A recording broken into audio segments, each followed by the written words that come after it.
It's pretty much all about Kylie today. Come on into the fortress, grab a coffee, let's have a chat. Coming to you from the mountain fortress of pop culture.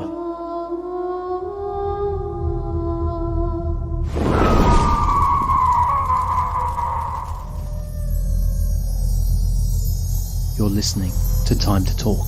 We don't do crack. We don't do that. Your crack is whack.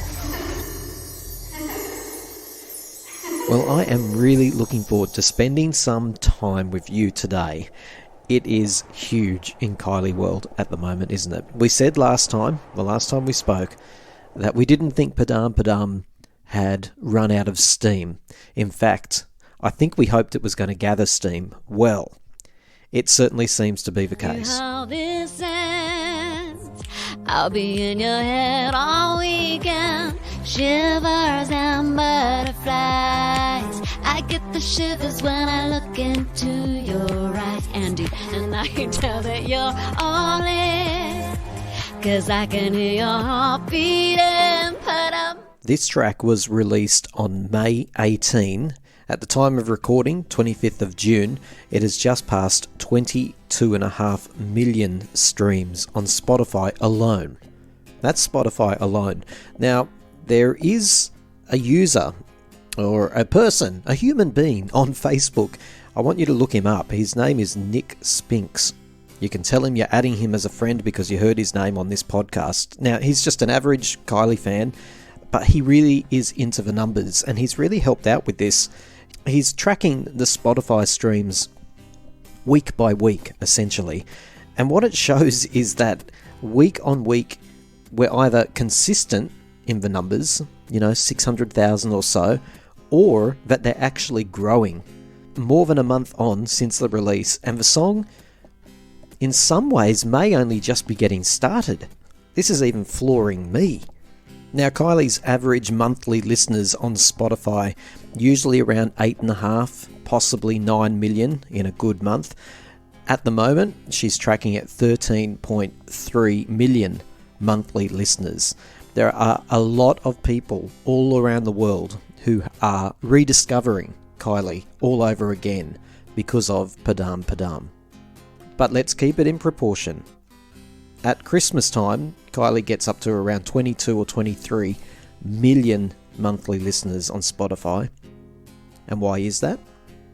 Let me hear you say it. Kylie Christmas, right. She's got two versions of Kylie Christmas out there, and in particular, let's be honest, it's Santa Baby that gets her all the way up into those figures. Now, I am as excited as anyone that she's at 13.3 million monthly listeners and that Padam has passed 22.5 million streams alone on Spotify. But let's keep this in proportion. Madonna has 40.4 million monthly listeners. Now, I know a lot of you are going, but that's not fair. That comparison's not fair. Okay, fair enough. What would be a reasonable comparison, do you think? What artist should I compare with Kylie when it comes to monthly streams? How about Cher? Would you like me to do that? Cher has, on average, 10 million monthly listeners on Spotify. And talking about Cher, do you find there is another comparison to be made here? Cher was a huge cultural icon, lots of big hits, seemed to sort of disappear after If I Could Turn Back Time for a little while. And what did she return with? The biggest hit of her career, with Believe. Is there some comparison here for you that Kylie, for the general public, and particularly in the United States, seemed to have been in the wilderness for a while, and now she's back with one of her biggest tracks of her career, Padam. Is there a comparison there? Is this Kylie's Believe moment in her career? Okay, so let's return to this idea of keeping the current era in proportion. Spice Girls. Is that a valid comparison? Maybe not. Some people say it's not valid because they're not active anymore. 11.3 million monthly listeners for the Spice Girls. Alright, fair enough, I take your point. Not valid, not a fair comparison. But who? Who can I compare her to? Well, I think it's important to compare her to That evil little woman, Betty Boo.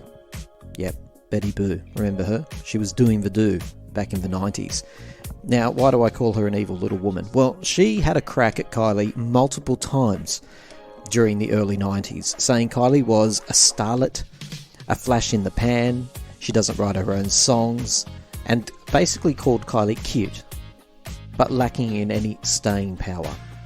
Well, didn't that turn out to be an ironic thing? Look, Betty Boo is at 41,000 monthly listeners. Am I saying this to run Betty Boo down? No, I'm not.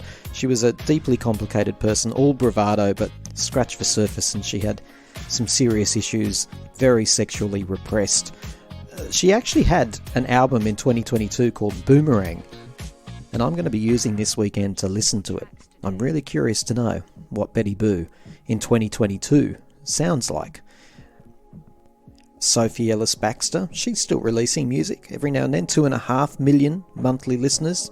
Rick Astley, her peer from the 80s, 7 million monthly listeners. And of course, Rick Rowland still hasn't ended, so Never Gonna Give You Up is by far and away his biggest track.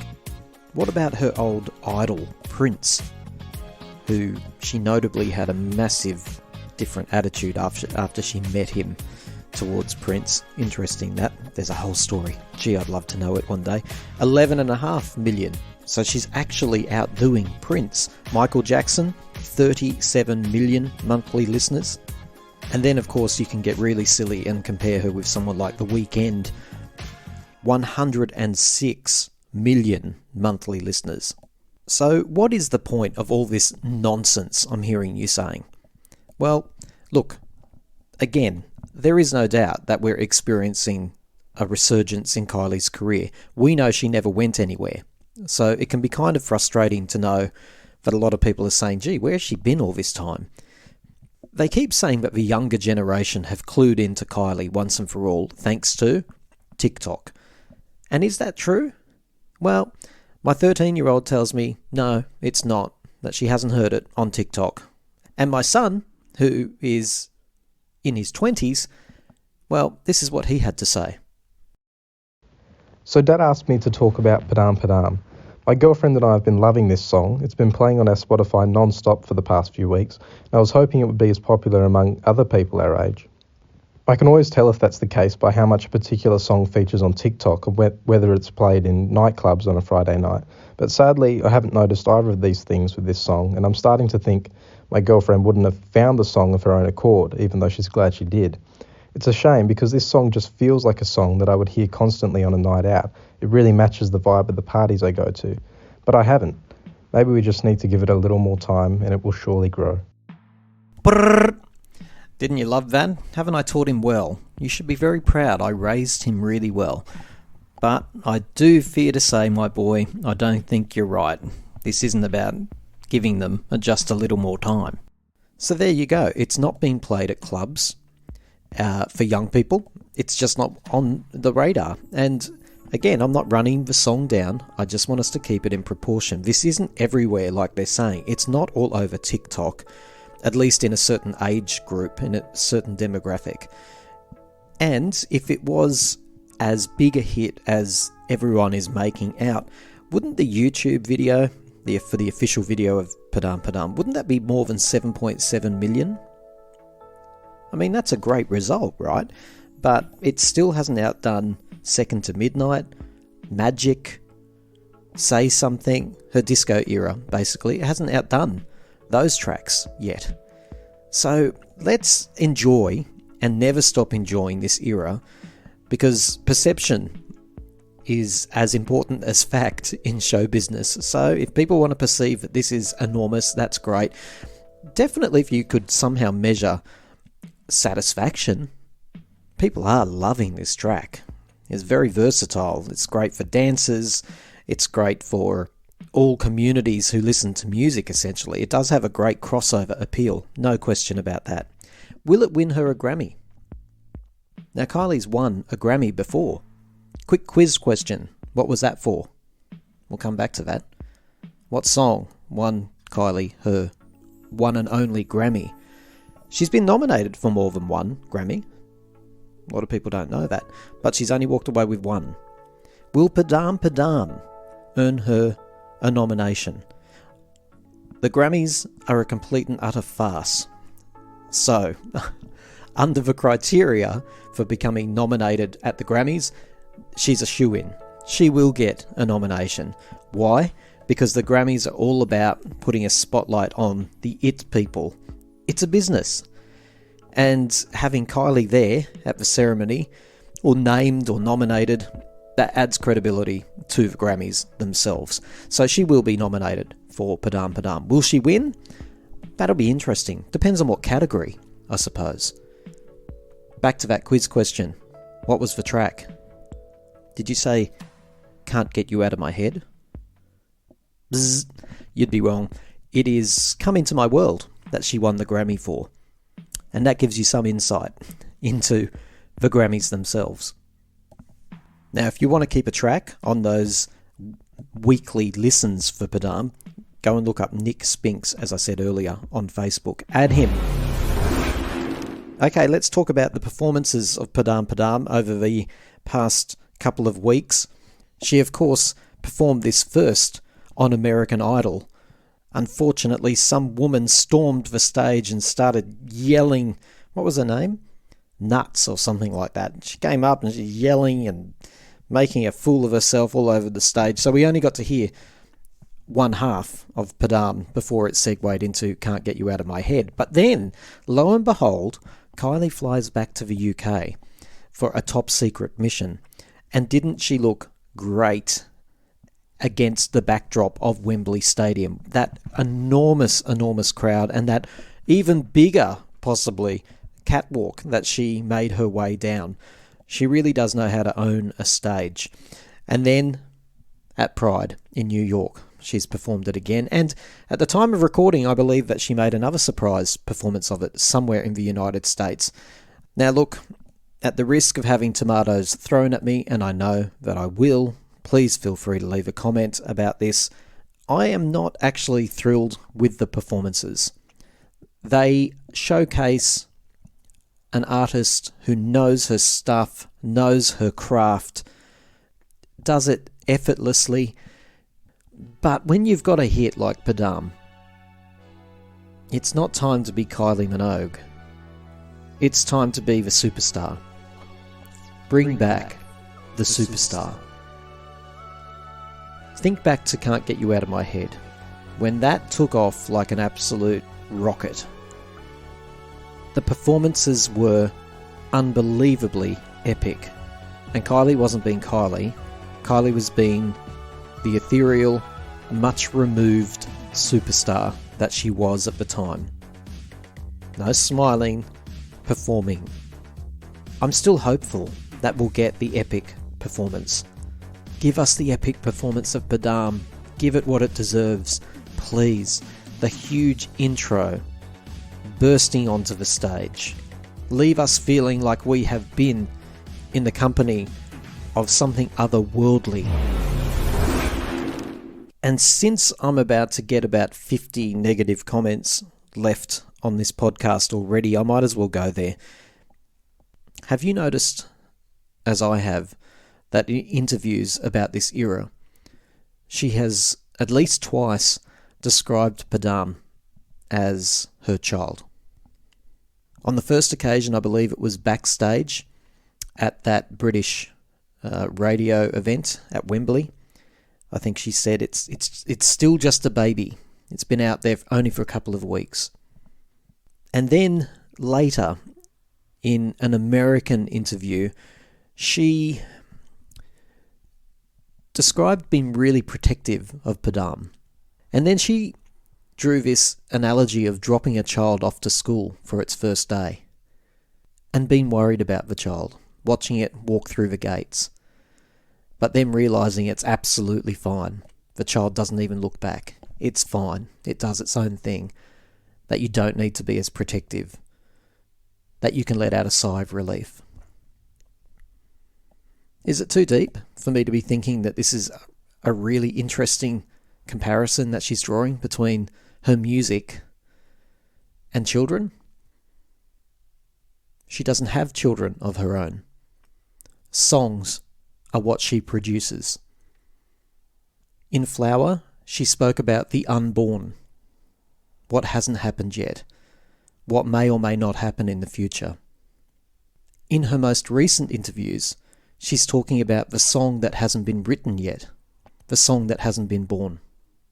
Kylie is an unbelievably brilliant auntie, and we've seen her with children, right? She's fantastic with kids. My God, some of us were kids when we first started following Kylie, and she was great with us. We know how it feels to be touched by that maternal instinct that she has. Let me know what you think. Leave a comment down there. And if you want to send me an audio message, I'll play it in the next podcast. Plenty of people sending in those audio messages, and we really, really appreciate them.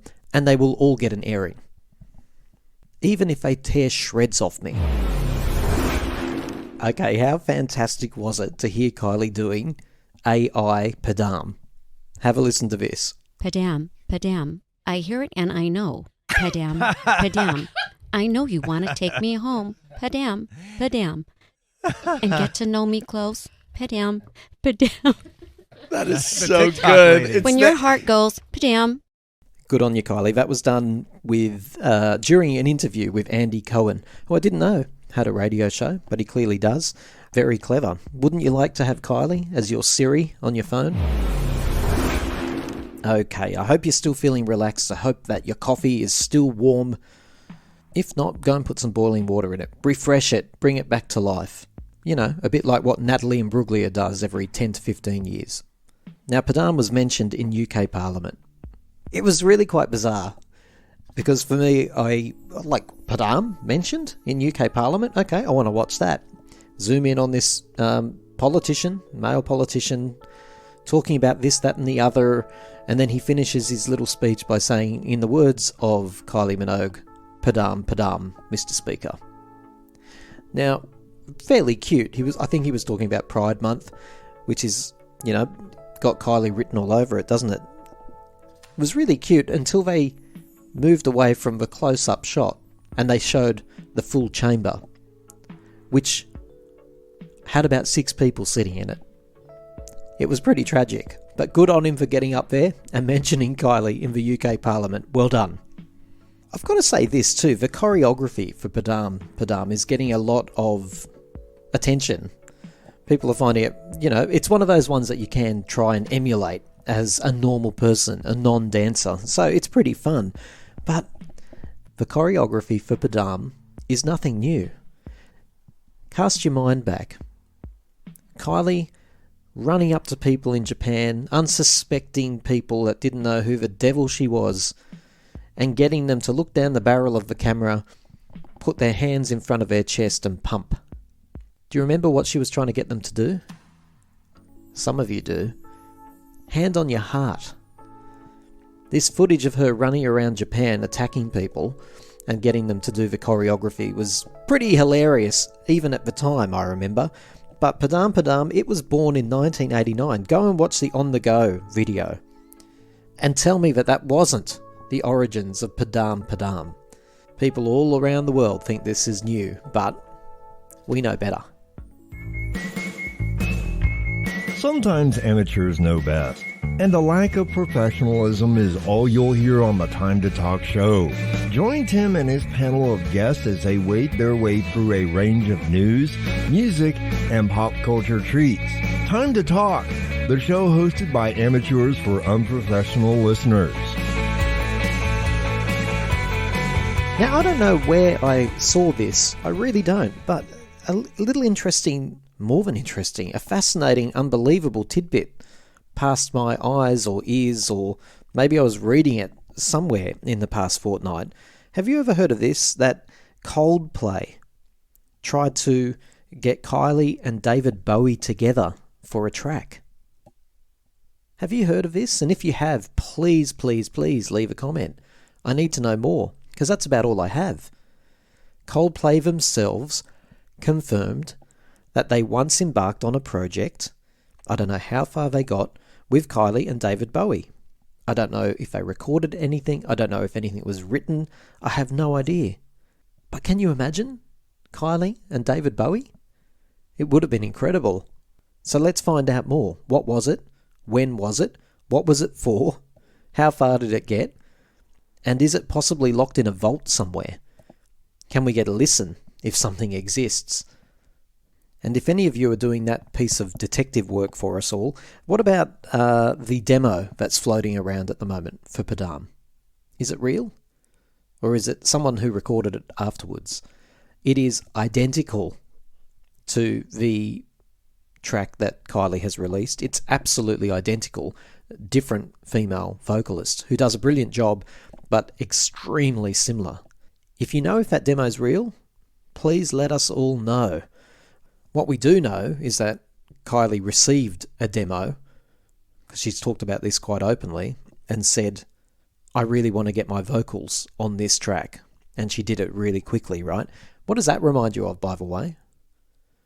Where else did Kylie hear a demo and think, wow, and then please let me have it, and then I'll record my vocals as quickly as possible so that it becomes mine? When was the last time you heard a story like that? Back in early 2000, right? Can't get you out of my head. Exactly the same story. Okay, let's talk about this stuff for the British people listening. That's right, radio's really important over there.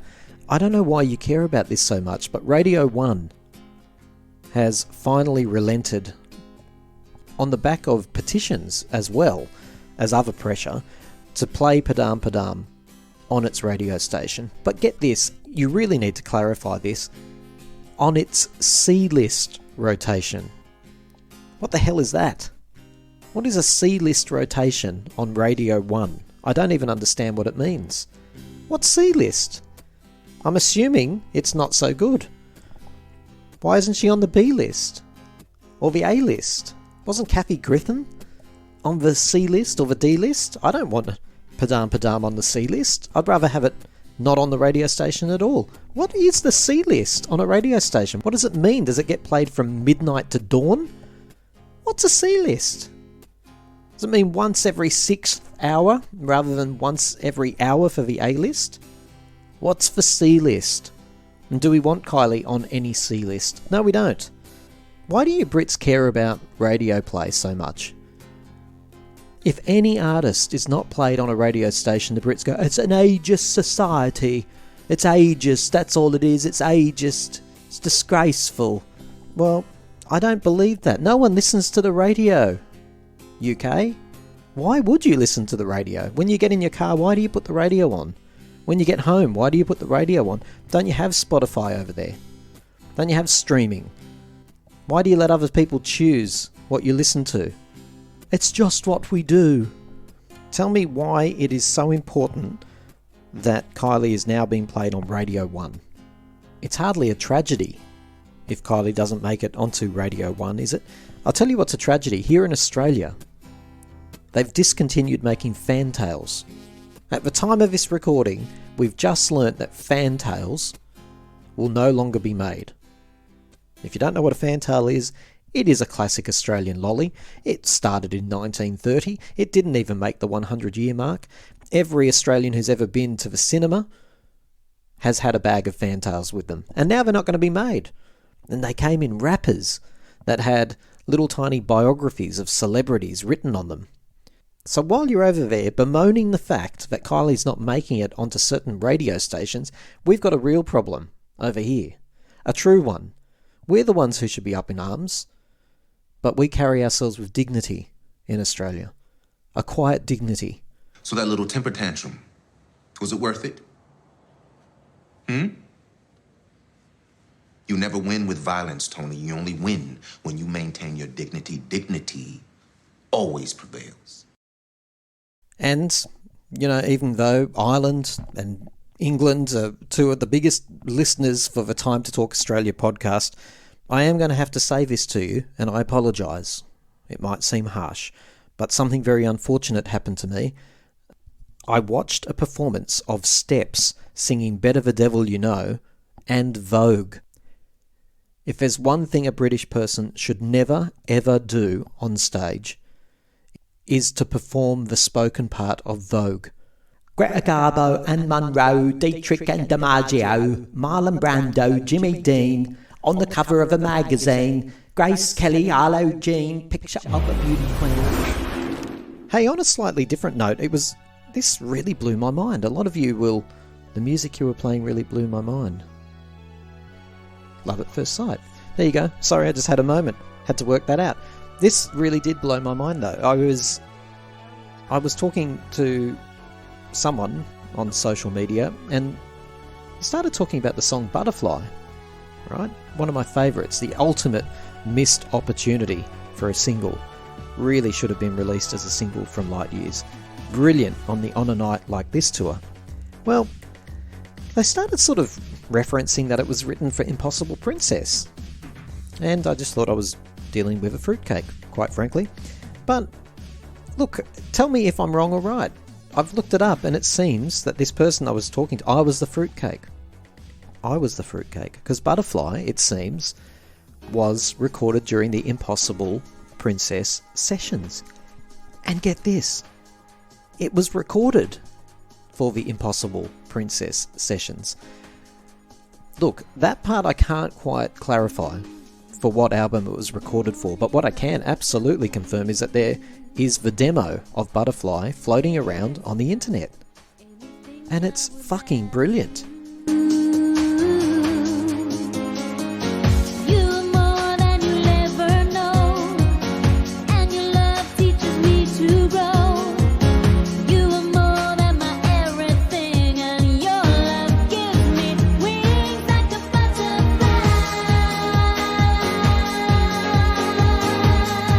I didn't think you could get any better than the song on the album, and some of the remixes that were released at the time. Because remember, wasn't it released as a special single in the US or a limited edition track? And it came in that white sleeve, didn't it? So there were mixes at the time, which, by the way, also indicates that there was some discussion about releasing it. But the demo is really, really good. Unlike Vogue, performed by Steps, go and look this one up, Butterfly the demo. A lot of you will be thinking, yeah, that's been out for years. And yeah, I don't know how I missed it. I really don't. But sometimes it's really lovely to miss something like that and go, oh, it's like a little treasure that was sitting there all along. I'm really excited. Along with Betty Boo's album from 2022, I'm going to be playing that on repeat as well. Well, thank you so much for spending a bit of time with me this weekend. It's been fantastic. It's still such an exciting era, isn't it? This is how I've been thinking about it. Kylie was a little bit lost in the commercial wilderness. She'd done Kylie Minogue, 94, she'd done Impossible Princess, and we loved her more than ever, but she wasn't huge commercially. She came back with Light Years, and it was like a thunderclap. It was huge. She was truly back, spinning around on a night like this, the Olympic Games. Unfortunately, Please Stay was released instead of Butterfly. But look, Your Disco Needs You, the On a Night Like This tour, where she, by the way, played Can't Get You Out of My Head in its demo form. But she was big. She was back. No question about it. But just when we thought, yeah, she's big and she's back, she got bigger and she came back better with Fever. Are you feeling a little bit the same about this? The pattern for me. Golden, yep, loved it, was with her all the way. Not a huge commercial success. Forget that whole number one business. It's a load of rubbish. We make everything Kylie does go to number one in week one. By week two, she's crashed out of the charts. So after Golden, she returned big with Disco. She really was. It was big. And we thought, yep, good. Our Kylie is back doing what she does best. So Disco, equate that with Light Years. And now she seems like she's about to come back. We thought Disco was big. Well, this is even bigger. Padam certainly is. But it looks like the Tension era generally is going to be bigger. Do you see that comparison? Or am I just nuts? when you've been through as much Kylie history as me, you start seeing patterns, you start seeing patterns. Things go in cycles. And also the merchandise. The merchandise for this era already, right? Kylie's always been a bit of a queen of merchandise. Her management, gee, if you haven't listened to my podcast with the author of Kylie, an unauthorized biography, go and find it. It's really fascinating. I know most of you can't stand the man, Dino Scatina. He alleged in the book was the amount of control that, and this is true, because I've heard it out of Kylie's mouth anyway, so he's not making it up. The amount of control that Kylie and her management tried to exercise over photographs, what they did there was disgraceful, by the way. Should really go and do a bit of research around that. They were trying to control photographers when they could and couldn't take photographs, and after they had, who was going to get the financial benefit from them. But the other thing they were doing at the time was going to great lengths to destroy and counter any counterfeit merchandise, which is reasonable, right? At the time, especially if you went to Asia at the time, the Kylie merchandise, unauthorized merchandise, was unbelievable. God, you could get that Kylie album cover on anything, mugs and little sleeves on postcards. None of them were authorized. So come right forward to 2023, well, there's no different. Also, by the Aphrodite pen drives, do you remember them? You get little pen drives with Kylie as a cartoon character. Good grief. Anyway, Padam and tension. There is a Padam tote bag for £15. Padam mug. You can have that for £15 too, love. Padam necklace, £20. A pretty ordinary white t-shirt for £30 with the single cover printed on it. But the one that I do like, I'm such a hypocrite, right? All Kylie fans are. You sit there and be critical, roll your eyes, and then you go, oh, but I wouldn't mind that. The Kylie Tension logo hoodie. Now, it looks like it's fairly good quality. It's got Padam written down the left arm, the second Padam written down the right arm, and then Kylie written in the Tension font across the chest. That will set you back £60. All right, so, yeah, what am I talking about? I don't really know. I'm just looking at all this merchandise and saying, I wonder how many fans actually fall for this. Do you fall for it? Or I shouldn't call it that. Do you indulge in it? What about that Padam necklace? Now that I'm looking at it after mocking it, it's actually pretty cool. That's £20. Oh, well, there you go. The original point was, isn't it ridiculous, all this merchandise? But after finishing this recording, I may actually just hop on the site, and a few of these would be actually quite good. I do like the hoodie. It doesn't look like it has a hood. This looks like it's a rather large collar. Anyway, tell me, leave a comment. I want to know what you have ordered besides the 52 different versions of Padam, the cassette, the CD single, all the coloured vinyls. Have you ordered your Tension yet as well? And the most important conversation that we're going to cover next time, the next single. Okay, what is the next single? What should the next single be? What is it likely to be? And is it true, the rumours that they're already mixing, is it Hold On To Now? I think it's Hold On To Now. I'm probably getting that slightly wrong. But I've heard that they're remixing it. I wonder if that's true or not. And just finally, if you'd like to join in on a podcast, just a general Kylie podcast about a track from every era that should have been released as a single, because that intrigues me, it really does. Every single era, there's at least one track that absolutely should have been released as a single but wasn't. In fact, some of them didn't even make the album, because we've heard so many of those unreleased demos now, right? So if you want to be part of that, send me a message. If you'd just like to record something, record it, send it to me. Look up Time to Talk Australia. The Golden Age of Pop Culture is another one of our pages. Send through your recordings and we'll include it. Some people feel a bit safer being able to do a recording and sending it in. But if you want to join in live for a conversation, you're more than welcome. I'd love to hear from you. Thank you so much for spending a little bit of time with me. Let's find out. Let's go forth into Tension World and find out the very next thing that she does, because every day we're getting a little treat, a little Easter egg. It is an exciting time to be a Kylie fan.